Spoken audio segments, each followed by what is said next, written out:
You're on one of the flotilla boats on the Global Sumud Flotilla. It is a huge risk you're taking, and it's a big decision to make, a very brave one. Walk me through your decision-making process. I could say something like, I refuse to live in a world and exist in a constant state of being at brunch while an entire people are just annihilated, which is true, but it's not why I chose this. I very much see Palestine as like the front line of this existential struggle against like end stage capitalism and fascism here in America, because it exemplifies everything. You know, every aspect, everything that's wrong in your daily life can be traced back, can be exemplified by this linchpin that is Palestine. The same reason that you'll never be able to buy a house is why the entire population of Gaza needs to be relocated, so a bunch of real estate developers, which Trump is, which Steve Witkoff is, can turn the Gaza Strip into Gaza Lago. Again, because eventually whatever they're willing to do to Palestinians, they're willing to do to you. Because the militarization of the police is the housing plan. It's the homelessness plan. It's the climate displacement plan. It's the student debt plan. Like, the only plan that our, benevolent elected officials and their corporate masters have is force at this point. So the only way to combat that is through, popular solidarity, because there's more of us than there are them.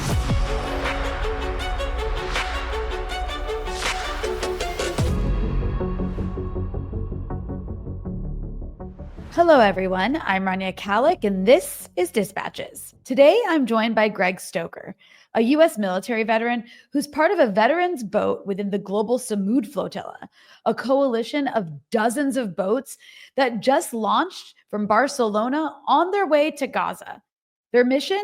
To break Israel's brutal U.S.-backed siege on 2 million Palestinians who've been starved, bombed, and blockaded. The flotilla faces threats from Israeli officials, promising violence and retaliation should the ships approach Gaza's shores. Despite this, Greg and hundreds of other participants have chosen to take this bold stand. Greg himself is a former U.S. soldier who's since become an outspoken critic of U.S. empire and an advocate for Palestinian freedom. We'll be talking about his journey, his decision to risk his life on this flotilla, and the broader role Israel plays within the hierarchy of U.S. imperialism. But before we jump into it, this is just part of this episode. The full interview is available to Breakthrough News members only. You can become a member at patreon.com/breakthrough news. And as always, be sure to hit the subscribe button and the bell so you get a notification whenever we post new content. And if you appreciate this show, you can also donate below on YouTube. Greg, welcome to Dispatches. Thanks so much for having me. Good to be here. Well, thank you so much for making the time to come on. I mean, you're involved in something so important, so I'm so excited to talk to you about you and your own background and what, the flotilla and everything, U.S. imperialism, all the stuff. So I guess a good place to start would be, you're on one of the flotilla boats on the Global Sumud Flotilla, which just launched. You guys just launched from Barcelona. I know there was some difficulties initially, but you're out at sea now. So I guess let's start with, can you tell us why you decided to take part in this flotilla and what it represents for you personally? Because it's a big decision to make, to put yourself on the line the way you have. So let's start there. Yeah, well, I'll just say that as a former member of the U.S. Special Operations community, I've done a lot dumber stuff for worse reasons than this. So just some background on myself. My name is Greg Stoker. I'm a former United States Army Ranger. I did 4 combat deployments to Afghanistan, and I have a background in human intelligence collection. I got radicalized into an anti-war, anti-imperialist position, because apparently that's, in our world, a radical position to have. And now I'm a anti-war activist, anti-imperialist activist, and journalist at Mint Press News. I came onto this flotilla because I thought it would be an excellent opportunity to get veterans involved in the movement. I'm sorry, guys, if you're hearing shouting. We're trying to deal with some logistical stuff on the boat. It just adds to the whole cinematic value of this thing. I pushed hard to have an only veterans boat as an information operations PR stunt, because I really wanted to push this line that there's no distinction between the police state and the war state. Whatever we do abroad, almost immediately, whatever forms of like violence and repression that we enact on people in the periphery or the global south is almost immediately implemented back home. You know, with more guidelines and rules, but it's still the same. It's still coming from you. Like whatever our government is willing to do to Palestinians, they are willing to do to you. They just can't do it yet. And so I think like we're in a unique position to draw a parallel as a talking point, kind of leveraging our status as veterans between like what's happening in Gaza and the overt, insane militarization of the police back at home. That's such an important point you make, and I want to dig into so much of what you said even further. But I also wanted to just kind of, going into some of what you said in terms of the fact that there's a veterans boat. I think it's brilliant the fact that you guys have a boat full of veterans. Are some of those people active duty, by the way? Legally, it should be good to go. We have a couple Yeah. of reservists. I've been out for 10 years now. Wow. So I'm officially separated from the reserves. Yeah. So kind of a mixed bunch of different service branches, different jobs and MOSs. Sorry, MOS is your job in the military. So, Oh, um, yeah. So for we have like, us, yeah, for us non-military yeah. people. I'm going to try to tone down the jargon because all the jargon's come like rushing back in over the past couple week or so since I've been with these folks. Yeah, so we're kind of here to just represent that, and reflecting on the past 2 years of this unprecedented U.S. support for Israel and its campaign of annihilation for ideology and profit in the Gaza Strip, I'm reminded of like the Vietnam backlash. Mm, It was kind of like an intersectional movement. Civil rights, environmentalism, anti-war veterans, trade unions, all coming together to say this is wrong. We need to stop it. It still took 10 years, 10 years yeah. to do it. But I just wanted to do my part with this and try to get more veterans involved because Veterans Against the War was actually a really important movement within the Vietnam backlash. I'm trying to do this thing. I'm trying to kind of ignite that spark, back home, and I'm planning parallel actions with Veterans for Peace and About Face to do stuff on the domestic home front if and when we get interdicted by Sayatet 13, the Israeli Temu Navy SEAL Force, that's been doing most of the interdictions of previous Yeah. flotillas. So, I mean, I think it's also just really powerful. Like you said, it's a great PR stunt to have a boat of veterans. And I'm just curious, what do you think your presence and the presence of other veterans on this boat in particular, what message does that send to the people of Gaza, if that's what is intended at all, and specifically also to the US government in Israel? Like, I think that means something to them to have a boat full of veterans. yeah, I mean, we do think that our only sort of protection, since Israel is an absolute rogue actor that has killed, Western activists and aid workers before. I'll go into the World Central Kitchen drone strikes later. Um, I think we add an extra layer of security because the only like protection we really have isn't international law. That doesn't really matter anymore, especially in the context of Israel. And it's not going to be any government that's going to challenge U.S. hegemony right now at the moment. We're still in the realm of the unipolar moment. It's declining, but this is all great power politics, and each country's looking out for its own interests. Spain's been very great in allowing us to launch without a lot of bureaucratic holdups, and so is Tunisia. But beyond that, it's basically just us, a humanitarian aid mission to bring life-saving aid to a beleaguered population, which is an act protected under international law. Even within like U.S. Navy doctrine that we can't intercept things like that. But of course, none of that matters. The only thing we have is public opinion and the information operations we're running around this. So, having high-profile individuals, Greta Thunberg, prominent journalists from around the world, and an entire vet boat too adds an extra layer of security uh, with but what I really want to do, because like if we just take this within the context of the pro-Palestine movement, it's there's never going to be enough of us. You got to bring other people in and make like ICE abolitionists, wonder why they should care about this. Environmentalists, why they should care about this. I think that we have kind of a normalization that happened over the 20 years of the unfortunately named and ill-fated global war on terror, that this is just something that happens in the Middle East, West Asia, but it's just something that happens over there. It's been going on for so long.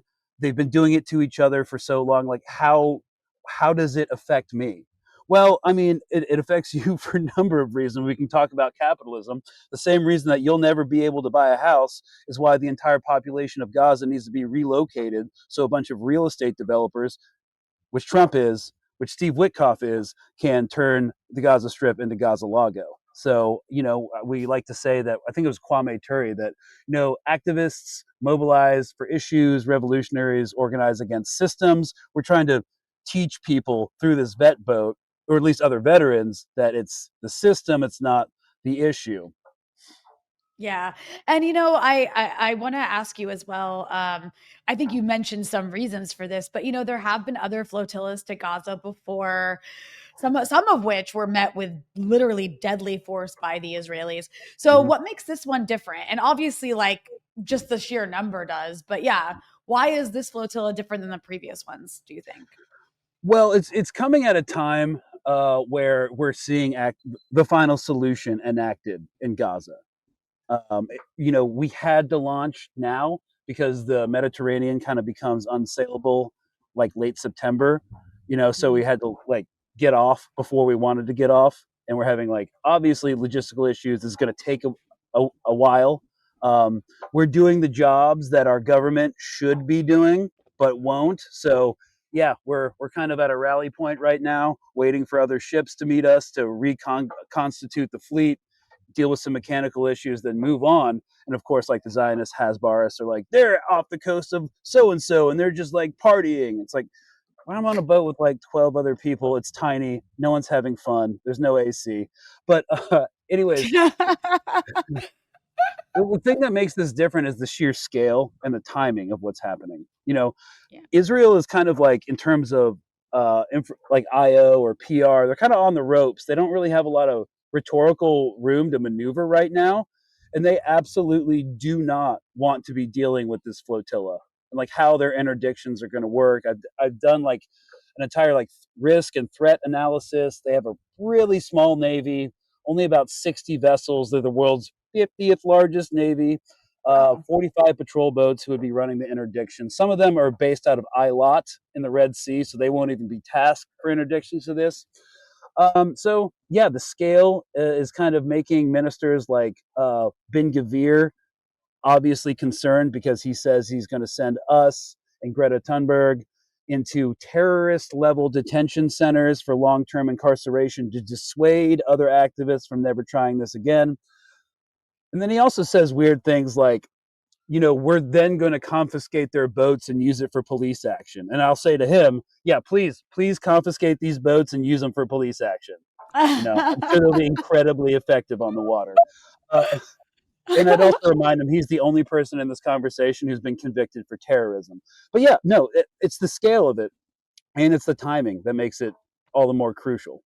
And Yeah, yeah. we're also the one, a big difference is there's going to be a lot of parallel actions happening in 44 different countries when this goes down off the coast Yeah. of Palestine. I mean, look, I think it's brilliant, the idea of having like so many boats. And like you said, I mean, I didn't know those specifics about the Israeli Navy's capabilities or lack thereof. But yeah, the sheer spectacle of Israel having to like drag, like interdict all these boats, dozens of them, and then drag them all to the port, like in Ashdod. And then like, yeah, Ben Gavir making these very real threats. They are very real threats. I mean, Mm-hmm. that must have factored into your decision. I mean, it is, look, it's a really, really brave thing to do what you're doing. Because these boats have faced violence in the past, and again, like deadly force, like Israel went and massacred people a couple decades ago almost, on one of these boats. So you're taking a very real risk, and Israeli officials, like you mentioned, Itamar Ben Gavir, saying they're going to treat all of you like terrorists and basically torture you. And you see, like, there don't seem to be any limits. And I know you're saying you guys offer a measure of security. But I want to go back to the fact that it is a huge risk you're taking, and it's a big decision to make, a very brave one. So like this must mean a lot to you. So like what factored in? Walk me through your decision making process. Is this something you had to think about? I'm sure you had to tell the people in your life who care about you were going to do this, and probably a few of them were like, I Not don't fans. know. Not Yeah. not fans of the idea. Yeah, so walk me through the process of deciding to do this. Oh, whoa. Hang on, it's got some winds. Whoa, Okay. yeah. All right. So, first of all, I mean, I got a I fuzzy can on I my can mic. hear you. Yeah, I can hear Okay. you so well. I can hear you All so right. well. So, I could say something like, I refuse to live in a world and exist in a constant state of being at brunch while an entire people are just annihilated, which is true, but it's not why I chose this. I chose this because of the impact I think it could have on the United States as well. I very much see Palestine as like the front line of this existential struggle against like end stage capitalism and fascism here in America, because it exemplifies everything. You know, every aspect, everything that's wrong in your daily life can be traced back, can be exemplified by this linchpin that is Palestine. And um, for too long, like people have, Americans have just kind of disregarded foreign policy.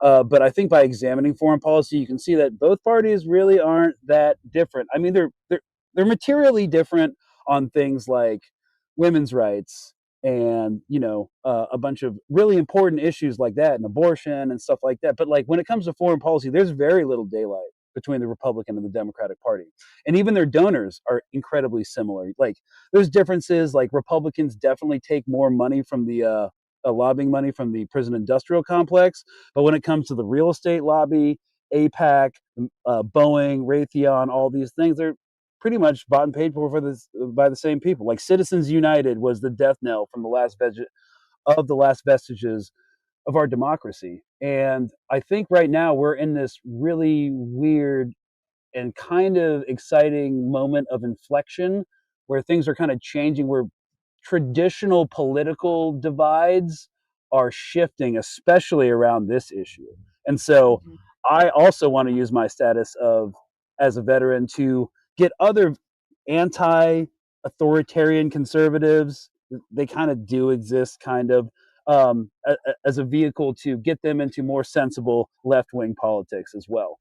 Because I think this is an intersectional moment where we can take Palestine and use it to, educate people on the home front here in the United States. And it's like, what is the three foundational pillars of social change? It's agitation, like when Piers Morgan gets like weirdly obsessed with Greta Thunberg's like performative activism, and he platforms the flotilla. People start to get into position to be educated about it, and once they get educated about it, we hope to organize them about it as well. So yeah, that's kind of my decision making process. I thought it would be effective. Also, I refuse to live as a um, political expat somewhere else. Like I'm going to be in America, so that's where I'm going to stay, and I don't want to do it under a fascist police state. So, That's a good no. That all is very logical. I want to ask you a bit about your military background, which you mentioned earlier, and like the radicalization process that you underwent. So you served in the U.S. military, did several tours in Afghanistan. Tell me what that experience taught you about U.S. power and its relationship to the rest of the world, because you've come out of that with a very sharp critique and analysis of U.S. empire. so yeah, for some background, I did 4 deployments to Afghanistan in the 75th Ranger Regiment, which is an U.S. Army Special Operations unit. Different from like Green Berets or Special Forces. Each unit has a role. Yeah, so over the course of 4 deployments, this was under Obama. This was like 2010 to 14.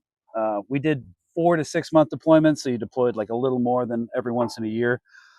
So shorter than regular conventional units, of course. What started to radicalize me, I guess, I hate the word because my position shouldn't be radical in a sane world, Right. I hear but you. I hear you. um, I don't know. It was a combination of Obama's drone strike policy, which we like. I was in a tactical operations center inside the targeting cycle. and there just really wasn't a standard of proof who we were dropping. Like, yeah, he was on a sketchy contact list, but like, is that a death sentence? You know. Um, and then something recently I started thinking about was ICE. You know, we were going out because we were told that we had to meet like a certain amount of like missions. You know, most of them were direct action night raids against like high value targets, and there just wasn't the intelligence to be, you know, going out all the time after like Taliban and Haqqani sub-lieutenants and like Al-Qaeda operatives. It just didn't exist. So the guidance was coming down. It was like, well, if you don't have any actionable intelligence on something, hit something where there might be something. So like likely targets and suspected targets.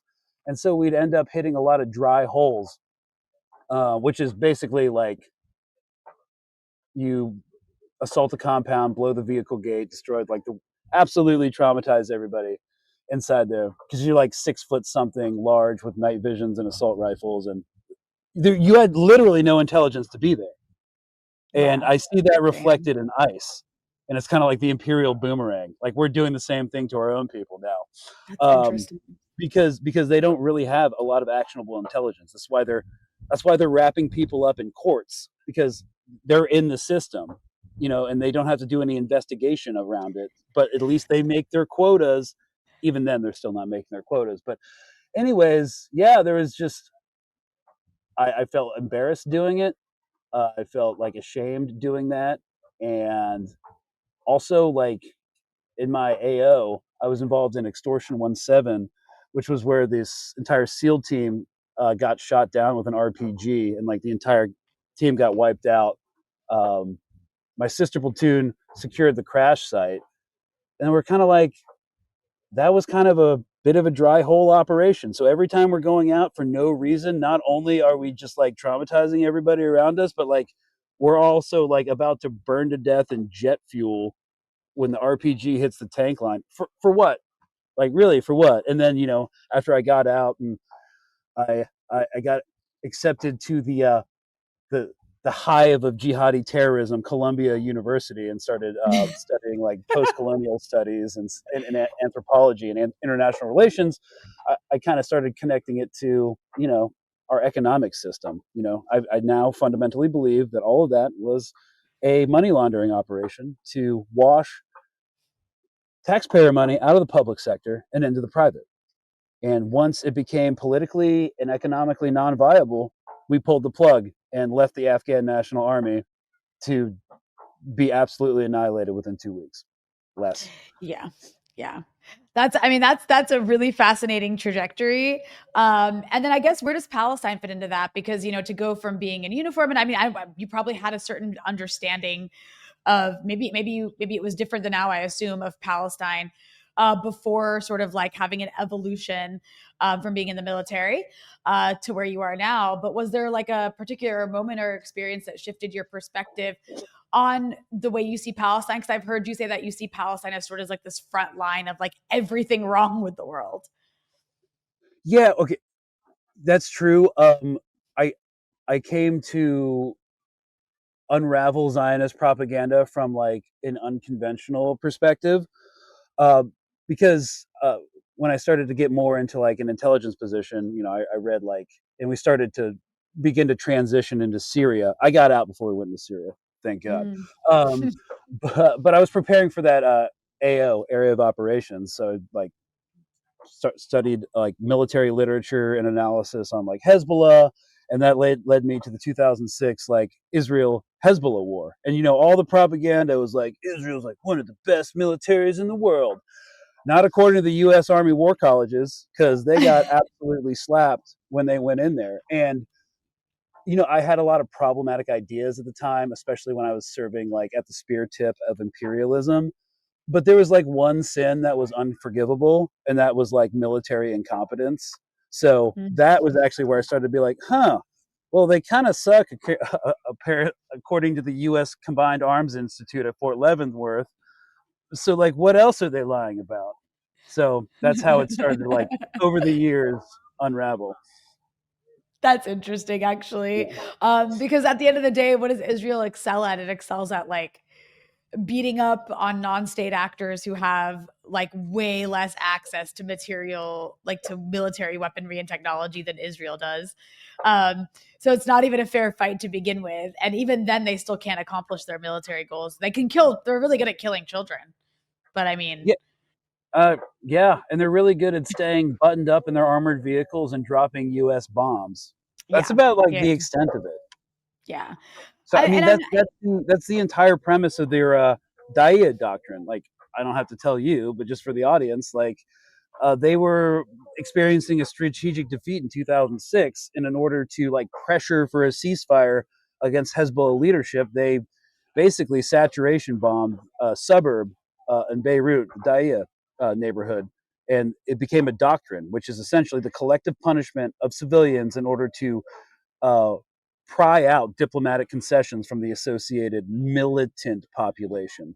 And it is, by definition, a war crime. It is the collective punishment of civilians in order to enact a diplomatic outcome. That also fits into the U.S. Army's uh, definition of terrorism as well, just to make that point clear. So yeah. I want to ask you, because you are in this unique position of having the background you have, what do you say to other veterans or perhaps people who are still active duty who still believe in this US foreign policy, like about defending freedom and democracy? Like, what's your message to those sorts of people? okay, well, we're not a monolith. My experience, there's no, if you still see the global war on terror as a success, I don't really know what to say to you, man, except like therapy works. I don't know why you're still holding on to this idea. Um, no, I'm more going for the guys who are like, man, I hate the military industrial complex. We never should have been there. But like, I did my time. I'm just trying to live my life and be left alone. And my response to that is like, well, enjoy being left alone under an authoritarian police state. So Yeah. um, Yeah. I think more And guys are getting involved, and that's yeah, I why was gonna I say, wanted to do this. I was also gonna say, like, do you still talk to people who are in the military? Like, I imagine you probably keep in touch. Like, is that view prominent? Like, do people question things in your experience? I don't really talk to many people in the military. I have no idea. Like, and also, I'm always so curious. Like, what's the general view of Israel? Because I know there's like a segment of people who feel like the U.S. keeps getting into wars for Israel, and we can unpack that because that's not entirely true. But I know Mhm. that's a sentiment among a certain segment of people that like the Israelis are just making America unsafe and dragging us into unnecessary wars. So yeah, what's the general sentiment among that population in your experience? So the only people I'm still in touch with are National Guard guys. I Mm-hmm. interviewed in my capacity at Mint Press News some of the guys that were mobilized to suppress the Antifa riots of the anti-ICE riots that were happening in LA. They basically got deployed, spent millions of dollars of taxpayer money to sleep in like a warehouse or like gymnasiums and guard federal property um, against like some of their own family members too. So uh, I know a lot of them are probably going to get out now. In terms of Wow. active duty people, I have interviewed like 8 different conscientious objectors who are getting out of active duty service over Gaza. That's not a lot, but what is what's I don't know, more telling and a better figure to look at when you're looking at this sentiment of the military. It's not recruitment rates necessarily, because the poverty draft exists. The economic conditions in America are kind of engineered in a certain way that like you join the military, that's how you that's your only chance of going to college or getting dental care or a steady paycheck. Right. So the poverty draft will always exist, and we'll always find a way to like get those numbers up. But the retention rate is what you want to look at. So like you sign a contract. I signed my contract for 5 years. At the end of the 5 years, you can re-enlist, and you choose to re-enlist. So a lot of people, I believe, and it's already starting to be borne out by statistics, are choosing not to re-enlist and just get out. Yeah. Yeah. So one thing I've heard you do really, really like in a wonderful way that's I think really effective is you've spoken before about this broader role that Israel plays in the hierarchy of US imperialism, obviously particularly in the Middle East region, West Asian region. So I'm curious how you see that relationship today because I want you to basically explain what I just said. in the rant that you do so well. All right. Well, look, I understand people who think, who are just like getting on board and understanding like Israel's influence in our politics, subscribing to things that are reminiscent of the Zog theory, which is like a neo-Nazi conspiracy theory that's existed for a long time. It stands for Zionist occupied government. And I can appreciate how that works. You can basically make an easy argument that Israel's a settler colony, started by the British, taken over by the United States, and still supported by the British, but the British are no longer the empire anymore.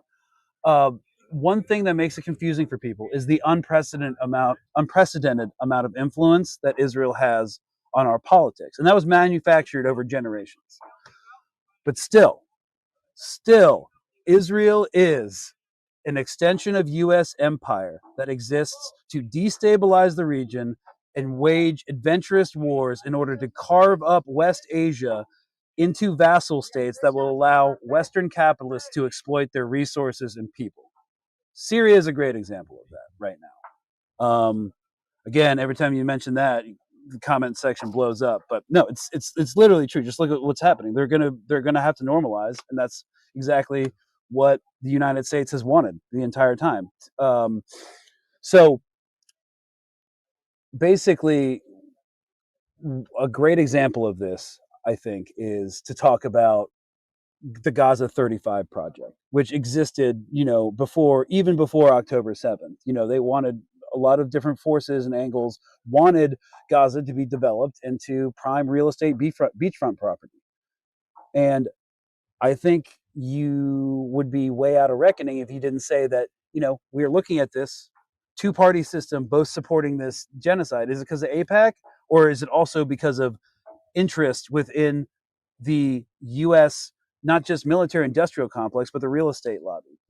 What is Trump? He's that. What is Steve Witkoff? He's that. What was Kamala Harris's first paid public speaking event after her failed presidential bid? It was at the Australian Real Estate Conference. There are a lot of, and I just use that as an example that, it's not just campaign money or getting canceled by being anti Semitic. There's a lot more at play here. And I'm not going to try to convince you in like a 1 hour segment about this, but there's a lot more at play than just Zionist occupied government. Well, it also kind of lets the American empire off the hook too. Oh, Like, absolutely.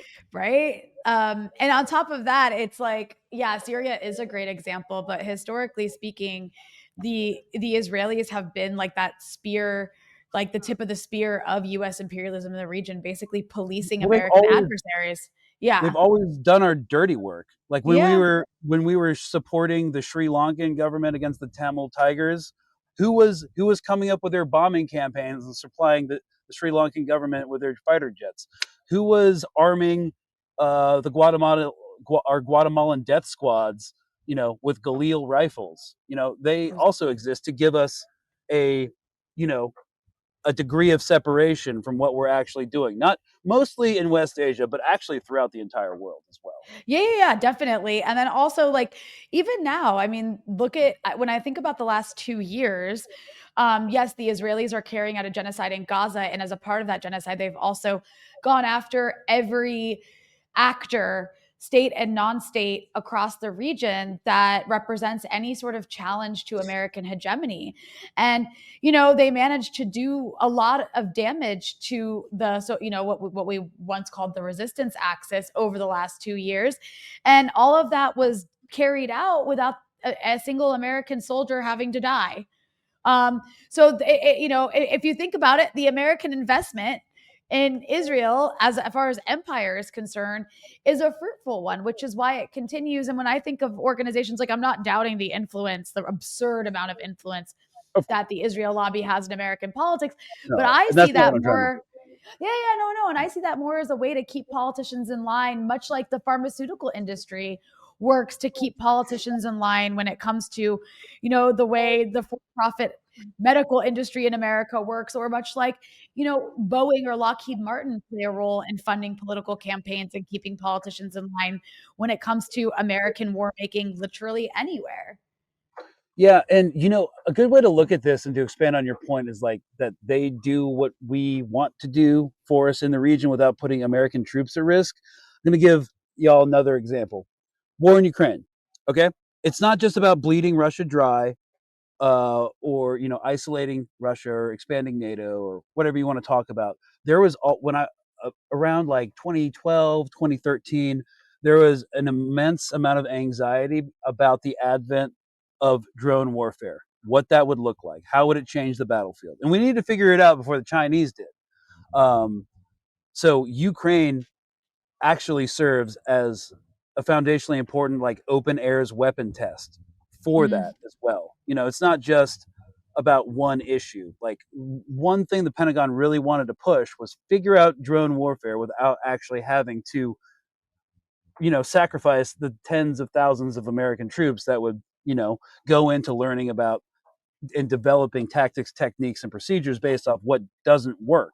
And the only way to find out what doesn't work in war is to actually have people die doing the wrong thing. So that's another example as well, I would say. Yeah, and then no, I'm glad you brought it to the issue of like sort of weapons laboratory because let's talk about that context in Gaza. I mean, Mhm. as somebody who's been deployed to fight a war before for Empire, when you look at what's taking place in Gaza, like you got to think that like the Americans and the Europeans and a lot of countries are watching, and a lot of industries are watching, and they're seeing drones and AI and all kinds of weaponry being That's tested at a scale we've never seen before. Yeah, the big thing right now is about how to integrate AI into the battle space. So they're doing less of that in Ukraine, but like the Gaza war with Palantir's Lavender program, which is basically like a Where's Daddy algorithm. Like if you're tracking a phone signal, you determine the target's bed down location, and then you send in ordnance to blow it up. And it's usually at their family home, uh, and absolutely horrible. That's Palantir. uh, Basically, again, they're looking for ways to integrate AI into the battle space, and this is a great opportunity to do that. Because it used to take like 5 people to target like one high value target, working around the clock. Now you only need like one with AI targeted integration. But however, we don't even know if how effective it is. That's absolutely classified. But I was talking to Paul Bigger like last year. He's the CEO of Tech for Palestine. It's like you never put a machine in charge or decision making because you can't hold it accountable. And I was like, maybe that's why they're doing it. Who are you going to prosecute?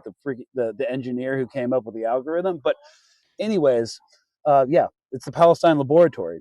And what else is Palantir doing? Oh, they're apparently creating a national database that's going to have your social security information, your campaign contributions, your bank accounts, all of this, and it's supposed to like streamline bureaucracy and make it more efficient. But no, because they also produce predictive policing models. So predictive policing models are a force multiplier.